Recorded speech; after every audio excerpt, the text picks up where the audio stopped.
श्रीशेषशैलसुनिकेतन दिव्यमूर्ते नारायणाच्युत हरे नलिनायताक्ष लीलाकटाक्ष परिरक्षित सर्वलोक श्रीवेङ्कटेश मम देहि करावलम्बम्। ब्रह्मादिवन्दित पदाम्बुजशङ्खपाणि श्रीमत्सुदर्शन सुशोभित दिव्यहस्त कारुण्यसागर शरण्य सुपुण्यमूर्ते श्रीवेङ्कटेश मम देहि करावलम्बम्। वेदान्त वेद्य भवसागर कर्णधार श्रीपद्मनाभ कमलार्चित पादपद्म लोकैकपावन परात्पर पापहारिन् श्रीवेङ्कटेश मम देहि करावलम्बम्। लक्ष्मीपते निगमलक्ष्य निजस्वरूप कामादिदोष परिहारक बोधदायिन् दैत्यादिमर्दन जनार्दन वासुदेव श्रीवेङ्कटेश मम देहि करावलम्बम्। तापत्रयं हर विभोरभसामुरारे संरक्ष मां करुणया सरसीरुहाक्ष मच्चिष्यमित्यनुदिनं परिरक्ष विष्णो श्रीवेङ्कटेश मम देहि करावलम्बम्। श्रीजातरूप नवरत्नलसत्किरीट कस्तूरिकातिलकशोभिललाटदेश राकेन्दुबिम्बवदनाम्बुजवारिजाक्ष श्रीवेङ्कटेश मम देहि करावलम्बम्।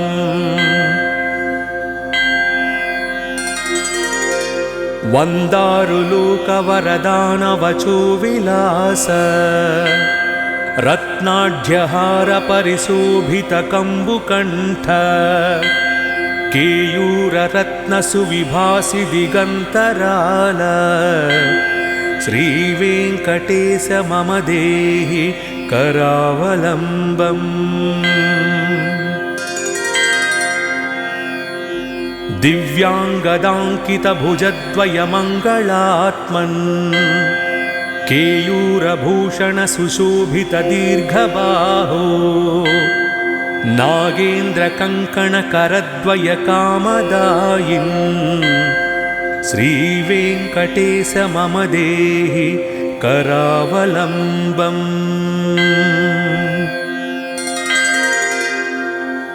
स्वामिन् जगद्धरणवारिधि मध्यमग्न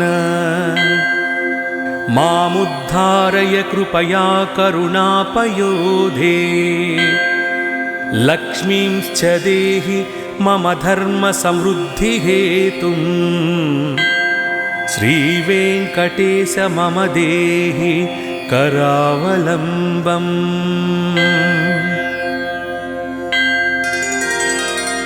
दिव्याङ्गराग परिचर्चित कोमलाङ्ग पीताम्बरावृत तनो तरुणार्कभास सत्याञ्चनाभ परिधान सुपत्तुबन्ध श्रीवेङ्कटेश मम देहि करावलम्बम्। रत्नाढ्यदाम सुनिबद्ध कटिप्रदेश माणिक्यदर्पण सुसन्निभजानुदेश जङ्घाद्वयेन परिमोहित सर्वलोक श्रीवेङ्कटेश मम देहि करावलम्बम्। लोकैकपावन सरित्परिशोभिताङ्घ्रे त्वत्पाददर्शनदिने च ममाघमीस हार्दं तमश्च सकलं लयमापभूमन् श्रीवेङ्कटेश मम देहि करावलम्बम् कामादिवैरिनिवहोच्युत मे प्रयातः दारिद्र्यमस्य पगतं सकलं दयालु दीनं च मां समवलोक्य दयार्द्रदृष्ट्या श्रीवेङ्कटेश मम देहि करावलम्बम् श्रीवेङ्कटेश पदपङ्कजषट्पदेन श्रीमन्नृसिंहयतिना रचितं जगत्याम् ये तत्पठन्ति मनुजाः पुरुषोत्तमस्य ते प्राप्नुवन्ति परमां पदवीं मुरारेः।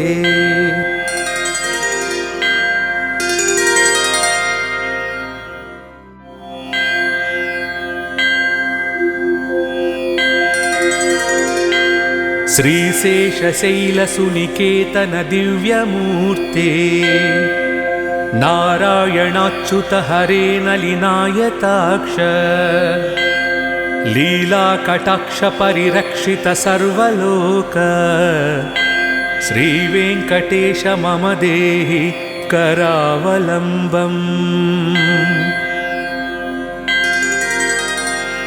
ब्रह्मादिवन्दित पदाम्बुजशङ्खपाणि श्रीमत्सुदर्शन सुशोभित दिव्यहस्त कारुण्यसागर शरण्य सुपुण्यमूर्ते श्रीवेङ्कटेश मम देहि करावलम्बम् वेदान्तवेद्य भवसागर कर्णधार श्रीपद्मनाभकमलार्चित पादपद्म लोकैकपावन परात्पर पापहारिन् श्रीवेङ्कटेश मम देहि करावलम्बम् लक्ष्मीपते निगमलक्ष्य निजस्वरूप कामादिदोषपरिहारक बोधदायिन् दैत्यादिमर्दन जनार्दन वासुदेव श्रीवेङ्कटेश मम देहि करावलम्बम् तापत्रयं हर विभोरभसामुरारे संरक्ष मां करुणया सरसीरुहाक्ष मच्चिष्यमित्यनुदिनं परिरक्ष विष्णो श्रीवेङ्कटेश मम देहि करावलम्बम् श्रीजातरूप नवरत्नलसत्किरीट कस्तूरिकातिलकशोभिललाटदेश राकेन्दुबिम्बवदनाम्बुजवारिजाक्ष श्रीवेङ्कटेश मम देहि करावलम्बम्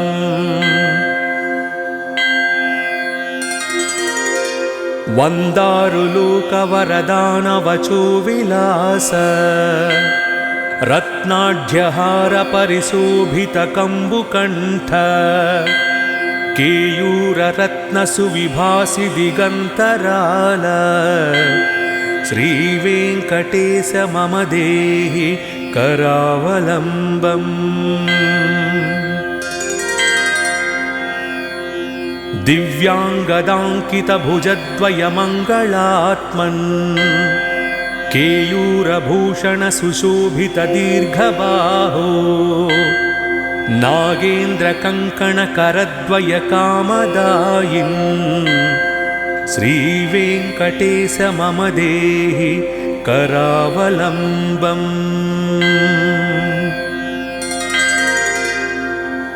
स्वामिन् जगद्धरणवारिधि मध्यमग्न मामुद्धारय कृपया करुणापयोधे लक्ष्मींश्च देहि मम धर्मसमृद्धिहेतुम् श्रीवेङ्कटेश मम देहि करावलम्बम्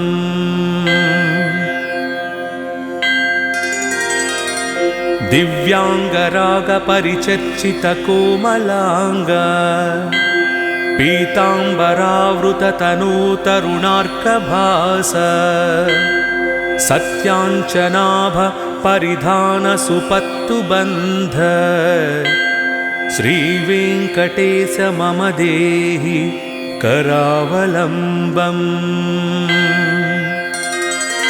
रत्नाढ्यदामसुनिबद्धकटिप्रदेश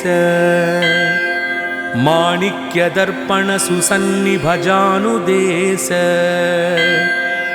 जङ्घाद्वयेन परिमोहित सर्वलोक श्रीवेङ्कटेश मम देहि करावलम्बम् लोकैकपावनसरित्परिशोभिताङ्घ्रे त्वत्पाददर्शनदिने च ममाघमीश हार्दं तमश्च सकलं लयमापभूमन् श्रीवेङ्कटेश मम देहि करावलम्बम् कामादिवैरिनिवहोच्युत मे प्रयातः दारिद्र्यमस्य पगतं सकलं दयालु दीनं च मां समवलोक्य दयार्द्रदृष्ट्या श्रीवेङ्कटेश मम देहि करावलम्बम् श्रीवेङ्कटेश पदपङ्कजषट्पदेन श्रीमन्नृसिंहयतिनारचितं जगत्याम् ये तत्पठन्ति मनुजाः पुरुषोत्तमस्य ते प्राप्नुवन्ति परमां पदवीं मुरारेः।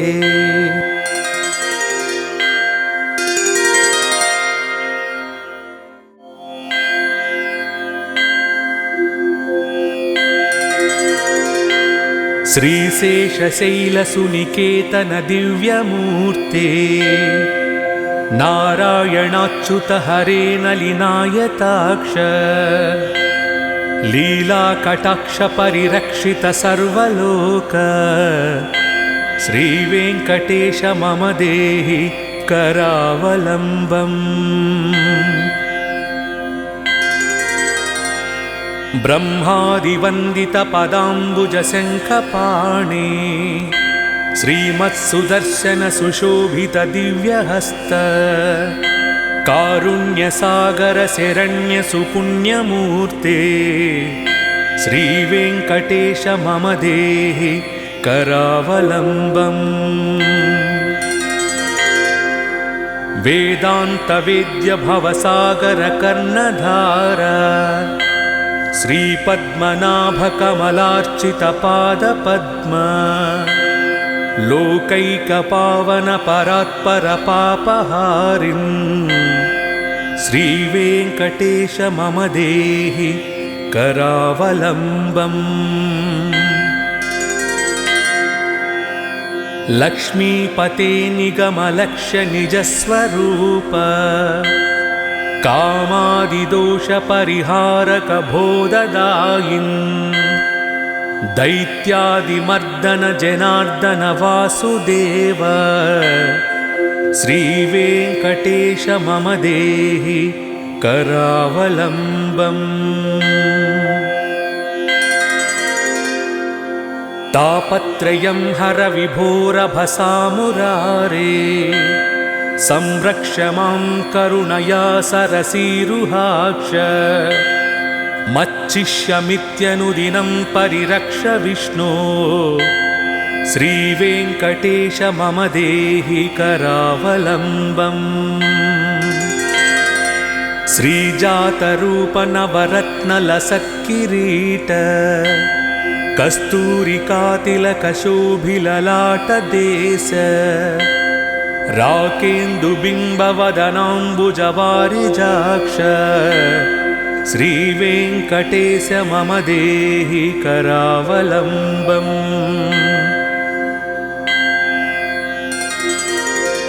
वन्दारुलोकवरदानवचो विलास रत्नाढ्यहारपरिशोभितकम्बुकण्ठ केयूररत्नसुविभासि दिगन्तराल श्रीवेङ्कटेश मम देहि करावलम्बम्।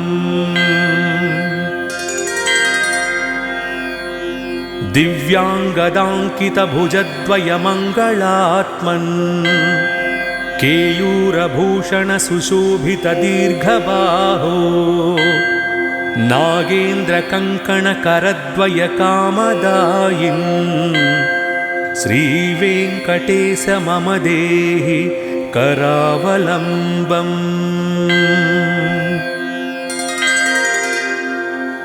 स्वामिन् जगद्धरणवारिधिमध्यमग्न मामुद्धारय कृपया करुणापयोधे लक्ष्मींश्च देहि मम धर्मसमृद्धिहेतुं श्रीवेङ्कटेश मम देहि करावलम्बम्।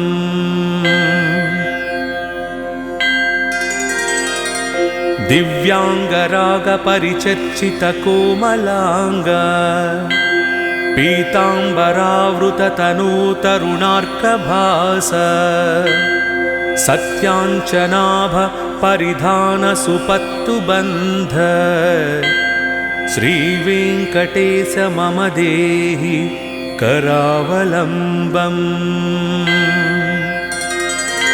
रत्नाढ्यदामसुनिबद्धकटिप्रदेश माणिक्यदर्पणसुसन्निभजानुदेश जङ्घाद्वयेन परिमोहितसर्वलोक श्रीवेङ्कटेश मम देहि करावलम्बम्। लोकैकपावनसरित्परिशोभिताङ्घ्रे त्वत्पाददर्शनदिने च ममाघमीस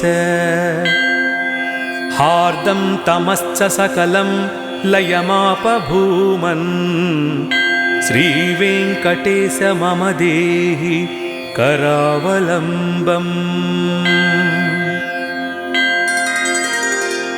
कामादिवैरिनिवहोच्युत मे प्रयातः दारिद्र्यमस्य पगतं सकलं दयालु दीनं च मां समवलोक्य दयार्द्रदृष्ट्या श्रीवेङ्कटेश मम देहि करावलम्बम्।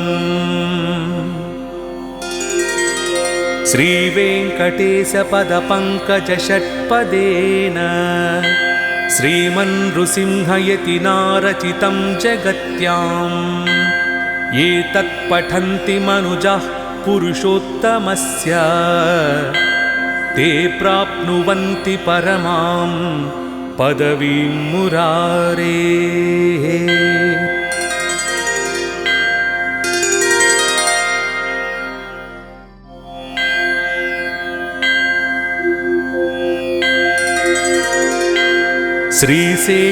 श्रीशेषशैलसुनिकेतन दिव्यमूर्ते नारायणाच्युत हरे नलिनायताक्ष लीलाकटाक्ष परिरक्षित सर्वलोक श्रीवेङ्कटेश मम देहि करावलम्बम्। ब्रह्मादिवन्दितपदाम्बुजशङ्खपाणि श्रीमत्सुदर्शनसुशोभितदिव्यहस्त कारुण्यसागरशरण्यसुपुण्यमूर्ते श्रीवेङ्कटेश मम देहि करावलम्बम्। वेदान्तवेद्य भवसागरकर्णधार श्रीपद्मनाभकमलार्चितपादपद्म लोकैकपावनपरात्परपापहारिन् श्रीवेङ्कटेश मम देहि करावलम्बम्।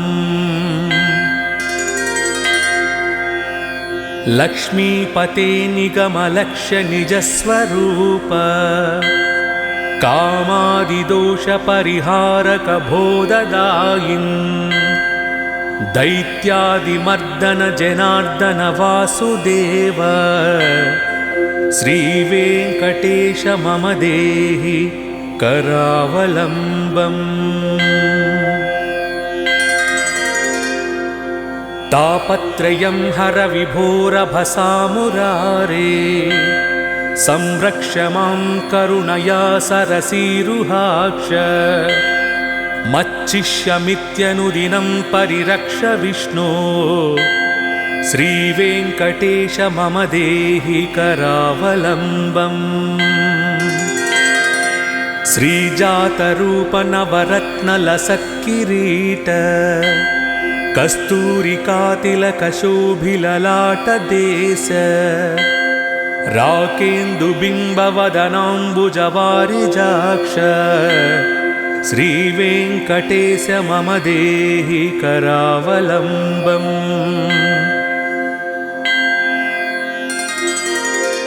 वन्दारुलोकवरदानवचो विलास रत्नाढ्यहार परिशोभितकम्बुकण्ठ केयूररत्नसुविभासि दिगन्तराल श्रीवेङ्कटेश मम देहि करावलम्बम्।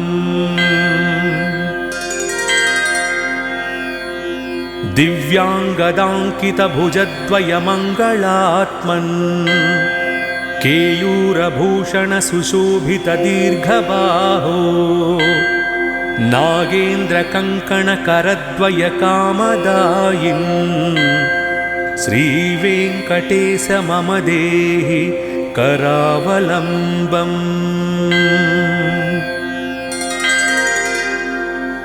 स्वामिन् जगद्धरणवारिधिमध्यमग्न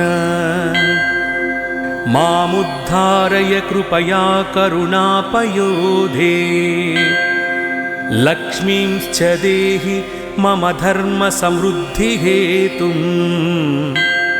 श्रीवेङ्कटेश मम देहि करावलम्बम्।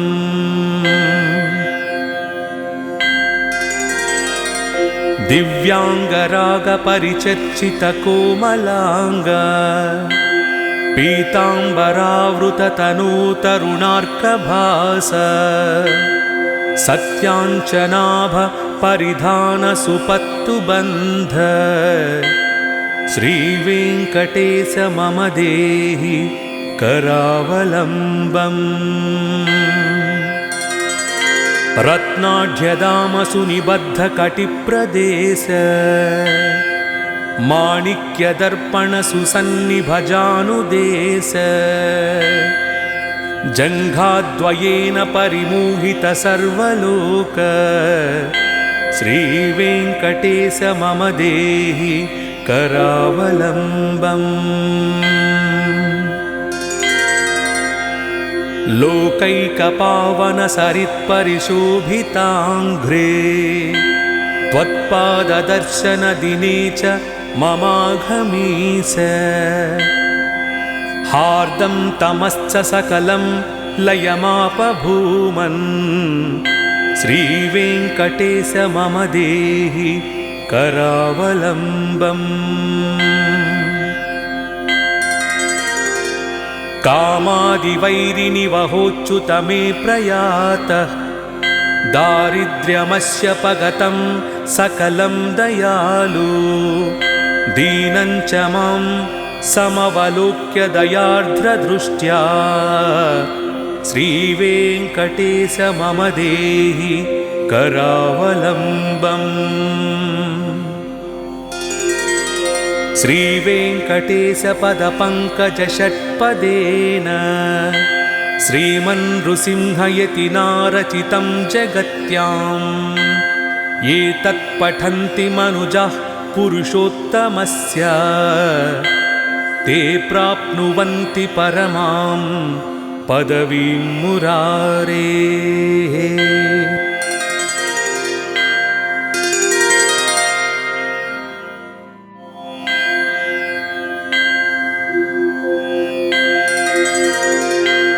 श्रीशेषशैलसुनिकेतन दिव्यमूर्ते नारायणाच्युत हरे नलिनायताक्ष लीलाकटाक्ष परिरक्षित सर्वलोक श्रीवेङ्कटेश मम देहि करावलम्बम्। ब्रह्मादिवन्दित पदाम्बुजशङ्खपाणि श्रीमत्सुदर्शन सुशोभित दिव्यहस्त कारुण्यसागर शरण्य सुपुण्यमूर्ते श्रीवेङ्कटेश मम देहि करावलम्बम्।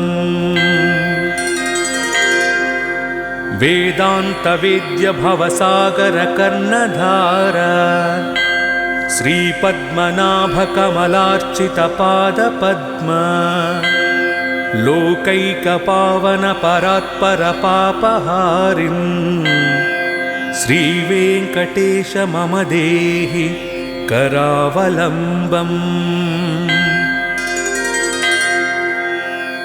लक्ष्मीपते निगमलक्ष्य निजस्वरूप कामादिदोषपरिहारक बोधदायिन् दैत्यादिमर्दन जनार्दन वासुदेव श्रीवेङ्कटेश मम देहि करावलम्बम्। तापत्रयं हर विभोरभसामुरारे संरक्ष मां करुणया सरसीरुहाक्ष मच्चिष्यमित्यनुदिनं परिरक्ष विष्णो श्रीवेङ्कटेश मम देहि करावलम्बम्। श्रीजातरूप नवरत्नलसत्किरीट कस्तूरिकातिलकशोभिललाटदेश राकेन्दुबिम्बवदनाम्बुजवारिजाक्ष श्रीवेङ्कटेश मम देहि करावलम्बम्।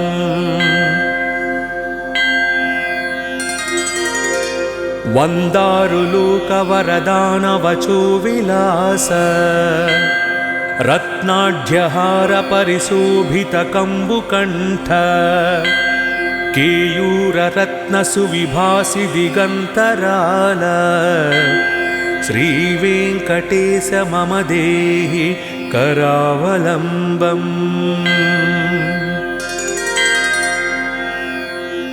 दिव्याङ्गदाङ्कितभुजद्वयमङ्गलात्मन् केयूरभूषण सुशोभित दीर्घबाहो नागेन्द्रकङ्कणकरद्वय कामदायिन् श्रीवेङ्कटेश मम देहि करावलम्बम्।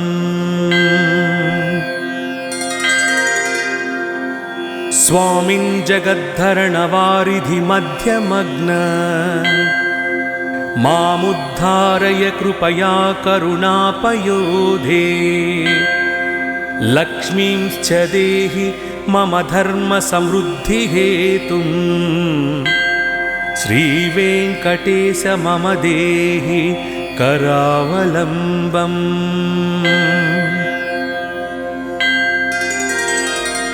दिव्याङ्गरागपरिचर्चित कोमलाङ्ग पीताम्बरावृततनूतरुणार्कभास सत्याञ्चनाभ परिधान सुपत्तुबन्ध श्रीवेङ्कटेश मम देहि करावलम्बम्।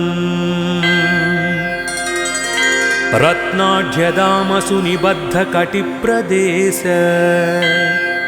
माणिक्यदर्पणसुसन्निभजानुदेश जङ्घाद्वयेन परिमोहित सर्वलोक श्रीवेङ्कटेश मम देहि करावलम्बम्। लोकैकपावनसरित्परिशोभिताङ्घ्रे त्वत्पाददर्शनदिने च ममाघमीश हार्दं तमश्च सकलं लयमापभूमन् श्रीवेङ्कटेश मम देहि करावलम्बम्। कामादिवैरिनिवहोच्युत मे प्रयातः दारिद्र्यमस्य पगतं सकलं दयालु दीनं च मां समवलोक्य दयार्द्रदृष्ट्या श्रीवेङ्कटेश मम देहि करावलम्बम्।